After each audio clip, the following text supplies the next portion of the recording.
Welcome back to Between the Takes. My name is Jerry. I am here with Angel Concepcion. Concepcion, yeah. You got it. I got lucky. Is that your actual name? Yes, that's my nickname, Angel. But okay. I'm Filipino, and Filipinos like to have two first names. So my first name is Rose Angela, but Ooh. I go by Angel. Yeah. I feel like there are a lot of roses in music anyway. Yeah. So something different, Angel. Yeah. Think it fits. So you're R&B style artist in Philadelphia. Are you originally from Philadelphia? I'm from Lansdale, in the suburbs, Montgomery County. It's about like 40 minutes away, but I went to Temple University, so I lived in Philly for 4 years as a student. Gotcha. Yeah. Okay. What made you feel so drawn to R&B? R&B, the thing I love about it is the storytelling and the soul that comes out of that. You could literally be just singing like hmms and oohs, and the way that the rasp and the soul comes out in a singer's voice, I think could tell a whole story within itself. And that's what I'm really drawn to about R&B. And of course, the riffs and the runs and the vocal agility. I love riffing and running marathons, But yeah, that's what I'm really drawn to about R&B. Gotcha. Was there like a specific catalyst in your life growing up that made you like really feel like you were drawn into music? Did you have anyone in your family that was into music, or was it just kind of like something you picked up that you enjoyed? Yeah. I think that growing up I was involved in like theater and choir, but the thing that really made me feel confident in singing was like the karaoke sessions I had with my family back at home. I would come home and my sister and I would turn the karaoke machine on and we would just sing for hours. And like, it's just what I looked forward to every day. And I was like, I love having the mic. I love performing for my grandparents at home. And I was just like, I like doing this in front of people, and they seem to enjoy it. So I kind of just fell in love with singing for people. That's cool. Yeah. What's your go-to karaoke song though? Ooh. What was your go-to then, and what's your go-to now? Then it was I Have Nothing by Whitney Houston, which I can't do anymore because I can't hit those notes anymore as a 23-year-old, maybe as an 8-year-old. But now I would say my go-to is, what's the one that's like, oh, It's Killing Me Softly, the Fugees version with Lauryn Hill. Yes. Or, I have so many, Rock With You by Michael Jackson. Ooh, yes, that's okay, a good yeah.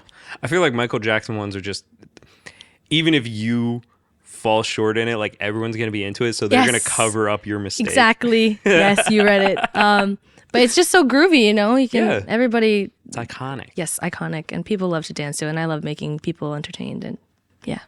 Honestly, I thought you were going to say one of the two songs that you did today. Oh, no, not even those songs. I've actually just those songs I found out later in life, but like growing up, it was like Whitney, Michael Jackson, Celine Dion, like the classics. Yeah. Okay. So remind everyone, what were the 3 songs that you ended up doing for the Futon Sessions? Yeah, so I did an original. It was my first single out called Like I Was, available on all streaming platforms. Go stream it. And then the next one was Love by Keisha Cole. And the next one was by one of my favorite artists. She's the reason why I started playing guitar, Tori Kelly. And it's her song Stained off of one of her first projects out. Yeah. Awesome. What was it about Tori Kelly that made you want to start playing guitar? I think I saw how connected she was to the instrument and how groovy she got with it, how much fun and like, rhythmically strumming, like that was just really appealing to me as a kid. I grew up playing piano and listening to a lot of pop music that my parents and my sister, I have an older sister. But when I found Tori Kelly, that was my first introduction to R&B actually. And I just saw the guitar and how she used it rhythmically. And I was like, I need to do that. And yeah. How long have you been playing guitar then? Because you're saying like you felt the inspiration when you were like young. Yeah. I started playing guitar when I was 10. Oh, wow. But I didn't start like those funky strum patterns and stuff until I found Tori Kelly, which when I was around 13, 14. Okay. Yeah. Yeah, I was going to say, you can definitely tell like your ability on the guitar is better than a lot of people who just decide to pick it up to accompany their singing. Yeah, thank you. It seems more like the singing accompanied the guitar playing for you, at least in the beginning. Yes, thank you. And that's very telling. And that just makes your vocal performance that much better, honestly. Because you're not, it doesn't look like you're putting that much thought and effort into the guitar playing, but the guitar playing is solid. Yeah. And so it just fills in with your voice so, I want to say seamlessly, but I've used that word a lot. It just fills in naturally. Yes, thank you. That means a lot. Sounded amazing. So what was the name of the original song again? That was called Like I Was. Like I Was. What was it was there a story to that song? Yes, there was a story behind that song. There's this boy that I was talking to, and I just gave a lot of more time and energy into it than he did. And then when he kind of admitted that like he didn't see me as what I thought we were, I was like, oh man, I feel like nothing. So I was like, I'm gonna write about it. And that I did, like I was nothing. And that's how I got the title. It turned out really well then, because Yeah. oh man, that gives the song like a little bit more meaning. Like listening to the lyrics, I hear the message, but hearing the story behind it always like it makes it hit a little bit more. And that's one of those songs where you can easily pull out the message as someone listening to the song, because there's so many songs out there that are always up for interpretation. Yep. That one's not necessarily up for interpretation, but knowing that it was out of an actual experience and not just like, I'm You're just going to writing write about a it. song about heartbreak and that's it. Yes. And also that was the first song that I've been writing songs since I was like 4 or 5. But Oh, wow. it wasn't until like 2 years ago when I met up with my friend Lukey, and he's a producer. He's based in Philly as well. And he was like, we need to do a session. Like, you need to have a song out there. I was like, I have so many songs I've written. Which one do I even choose? But that was around the time I was going through that situationship, if you will say. And that was the song that I brought. And I'm really glad that that's my first single. Okay, so that was your very first single. How many singles do you have out? I have 3 out currently. I have some more in the vault. In the vault. Working on putting out more. But So that's your whole catalog. You don't have like an EP. no, not yet. Working on it. Ooh. Yes. Gotta watch for it. That's gonna be a good one. I was gonna say you're one of the few R&B style artists that have hit the Futon Sessions so far. Definitely gonna be more, because I love this style and it's a very popular style in Philly. But it's hard to find ones that go above and beyond, I guess. That don't just sound copy and paste. I don't know. That might tick some people off saying that about a lot of artists in Philly, but it's true though. Yeah, like a thank lot you. of people sound similar. Thank you. But even though you're an amazing guitarist though, with your music, you normally play shows with a band, correct? Yes. Yeah. Okay. I actually just started performing with a band. I've only done it twice. Oh, okay. But they've been my mutual friends for like over 4 years now, and we never like decided to play together, which makes no sense because like they're my favorite people. It's different when you get to play with your friends as well. It's Yes. not just like, oh yeah, you're a good instrumentalist, like we should play together. Like they genuinely feel like my family, and like they know my story, they know my family, and it just makes that chemistry and the energy on stage that much better. I was gonna say the chemistry's definitely like helped with that, because there's got to be a connection between the musicians. You can just fill a role. You can just be like you have to be that good of a musician to not have any connection with the person for it to feel supernatural. Right. But if you're an amazing musician and you're friends with the person you're playing with, it's just that much better. Exactly. Yeah. Because you have those moments that are just fun to watch as an audience, where it's like, oh, they're making eye contact, oh, they're laughing, oh, there's some inside joke about this, or like, oh, maybe he actually hit that when he normally doesn't in rehearsal or something. that's the best part about it. Like I just feel like I've that's all I was gonna say. Mind blank. What kind of what's the instrumentation you normally do live? Are you usually playing guitar, or do you have someone else fill that role? Yeah, so for a while before I started playing with a band, which was like only around like 4 months ago, I was just doing instrumentals and then guitar. And I can play piano too, but it's too hard to bring around places, and I prefer the guitar. But yeah, I normally have a bassist. He's also my producer. His name's Lukey. My guitarist, Andrew Mala, and my drummer, Joshua Bation. And they're all artists based here in Philly as well. Awesome. I'm gonna have to have them on Yeah, Futon yes. Sessions on Oh their my own. goodness. But that's really cool. You said you normally don't play when they're playing, or you do? Sorry, What was I that? blanked on that. I only started playing with the live band like a couple months ago. No, I mean, like, are you physically playing Oh, guitar no, yourself yeah. when they're playing? No, Okay. I focus just on my vocals because I like to dance around a lot, and I'm like, oh, no, I can't focus on too many things at the same time. I can't swing this Yeah, around. exactly. That's cool.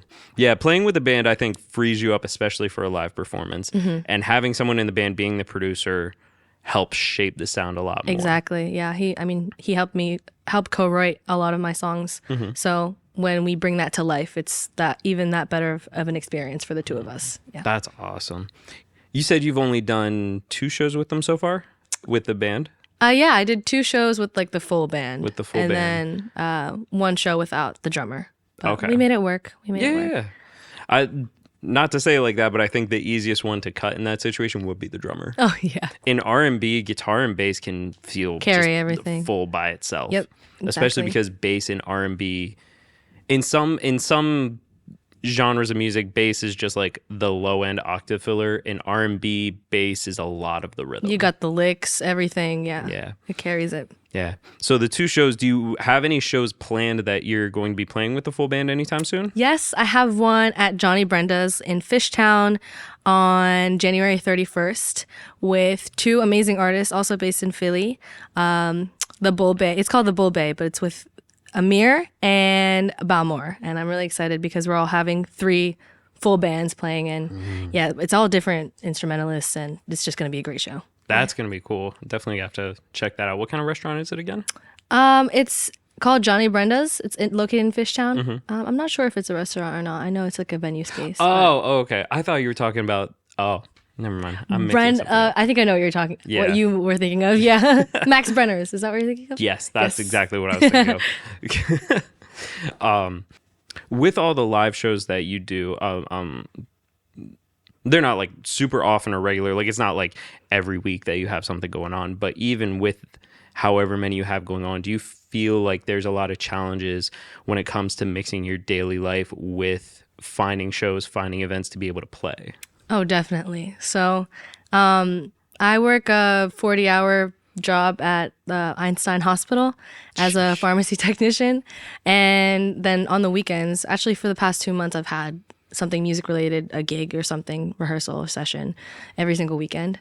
And you know, I don't really have a lot of time for just to chill with by myself, but I feel like music is the thing that recharges me. But it's funny because at work, I'll be practicing my songs for my sets while I'm up on the floors, and the nurse will be like, "Hey, honey, can you keep it down?" And I'm like, "Girl, people are trying to pay to see this, and you're getting it for free." But I'm just like, sorry. But I'll be like rehearsing, and one of the operating rooms that I go to, there's one worker that always says like, "Honey, why aren't you performing? Like, why aren't you doing this And I don't say anything. I'm just like, oh, I don't know. I'm just kept to myself. But whole time I'm performing in the city on the weekends. You but- got to tell her. She sounds like she's going to be your biggest fan. Yeah. Honestly, I should invite her out. Yeah. But that's definitely a balance I'm trying to find. But I love my like little double life. I feel like Hannah Montana a little bit. You know, like Monday through Friday, I'm wearing scrubs. I'm like scrubbed up, helping save lives. And then on the weekends, you know, doing my little singing thing. Yeah. That sounds like one of those stories of someone, like that's going to be a story you're going to tell on The Tonight Show or something, Right. about your up and coming story, how you started as just a nurse technician Yes. at a hospital, working your weekends where you could with your music until you took Until off. I took off. Yes. I'm already planning it in my head, the whole story. Once it happens, when I get on The Tonight Show, I'll have it scripted. Make sure you add the Futon Sessions. Of course. Oh man. But thank you so much for coming on. Like the session turned out great. You sounded beautiful. Even before mixing, when we were just listening to it, it all sounded, just every take was amazing. Your voice sounds beautiful. Your guitar playing blended so well. I can't wait for people to see these videos. Thank you. Thank you for having me. It's such an honor being here. Thank you for making the trek out from, where was it, Lansdale? Lansdale, yes. Sheesh. Oof. In this the rain. If Yeah, you can't exactly. hear it, it is raining outside. Yes. Not heavily, but we can hear it hitting the window. Yeah, the train kept stopping in the middle of the track, and I was just like, am I ever gonna get here? But I'm glad I did. Ended up a little later in the day than we expected, Yeah. but I think the vibes pulled out. Yes. Yep. Well, thank you guys so much for watching. Please be sure to leave a like and comment down below. Tell us what you think of Angel Conception's videos. If you have any questions for her, leave a comment down below. Go follow her on Instagram, Spotify. Is there anywhere specific that we should plug? Instagram, Spotify, those are my two main things. So yeah, definitely follow me. We'll have links to all of that down in the description where you can find her. Keep up with Angel. Check out her show January 31st and just keep an eye out for any new music. Again, thank you guys so much for watching, and until next time. Bye. Like ours, like ours, like ours, like ours, like ours, like ours, like ours, like ours, like ours, like ours, like ours. Nothing